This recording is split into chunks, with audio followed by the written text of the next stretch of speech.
One day in Fairbanks, I got up very early, drove to the airport, boarded a 2-engine plane, and we flew 260 miles north of Fairbanks to the little town of Coldfoot, population 13.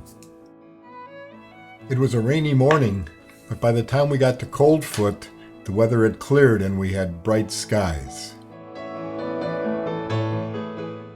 The purpose of today's excursion is to get above the Arctic Circle, to stand at the Arctic Circle, and to see and learn about the Trans-Alaska Pipeline. A tour guide with a van will meet us at Coldfoot and drive us back the 260 miles to Fairbanks. You can see evidence of the wildfires. The Dalton Highway we'll be returning on is coming up below, and alongside it, the pipeline. Sorry for the video bouncing, but we hit some turbulent air just at this point. In the distance, you see the Brooks Range in the beginning of the Gates of the Arctic National Park.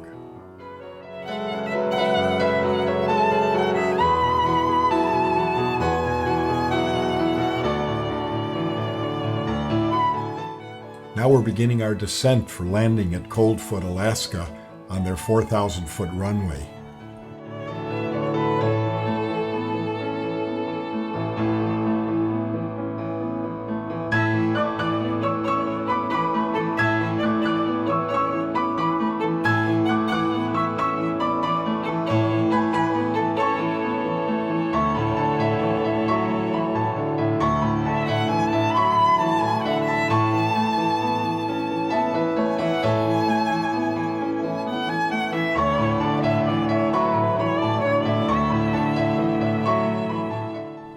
Coldfoot is about 60 miles north of the Arctic Circle, and it was built originally as one of the bases for the workers who built the pipeline. Now we drive back on the Dalton Highway, which was the haul road for all of the materials used in the construction during the 3-year process of building the pipeline.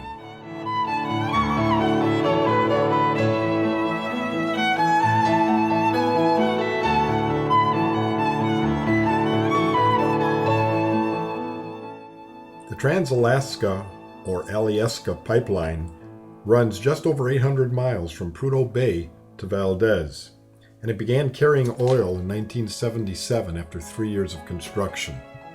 It cost $8 billion to construct.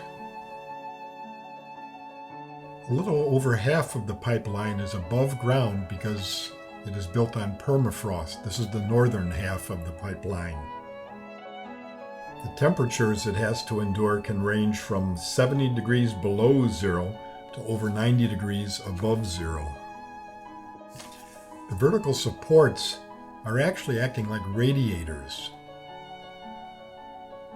The oil inside the pipeline is well over 100 degrees Fahrenheit, and it would melt the permafrost if it were buried underground, which would turn the permafrost to mud, and then the support would be lost from solid ground.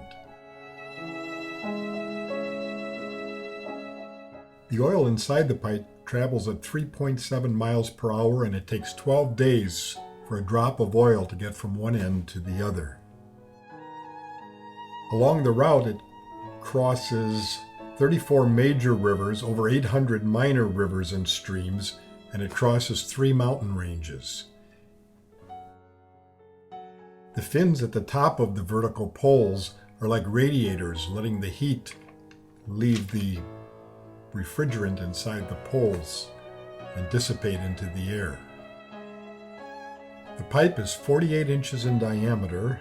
There are 42,000 segments of pipe welded together with over 66,000 field welds. And there are 78,000 of these vertical supports. The pipeline can move right and left on these cross pieces, and many of them are connected to the vertical support so that they can move up and down on those also. This gives it a lot of flexibility because of the heat gain and heat loss during the various seasons, and also in case of an earthquake. It's said to withstand up to an 8.5 Richter scale quake.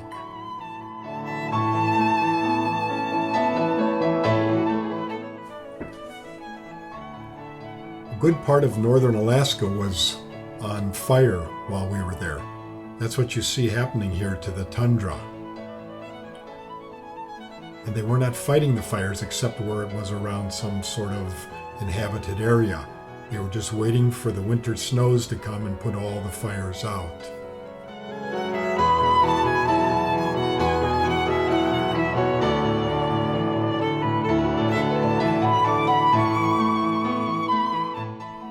Arctic trees, though only a few feet tall, were seedlings when George Washington was inaugurated as president. That's how long it takes for the trees to grow up above the Arctic Circle. As you can see, some sections were smokier than others.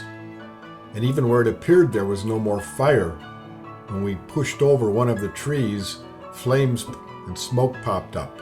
So it was still simmering underneath. We stopped at the exhibit that marked the actual location of the Arctic Circle. The only commercial establishment we saw from Coldfoot all the way back to Fairbanks was this little motel gift restaurant shop. Here's the bridge taking the road and the pipeline over the Yukon River. It was a long day for all of us, first the plane and then the long van ride back. But after we crossed the Yukon River, the Dalton Highway eventually became paved again, and soon we were back in Fairbanks after a beautiful day of exploration north in the upper parts of Alaska.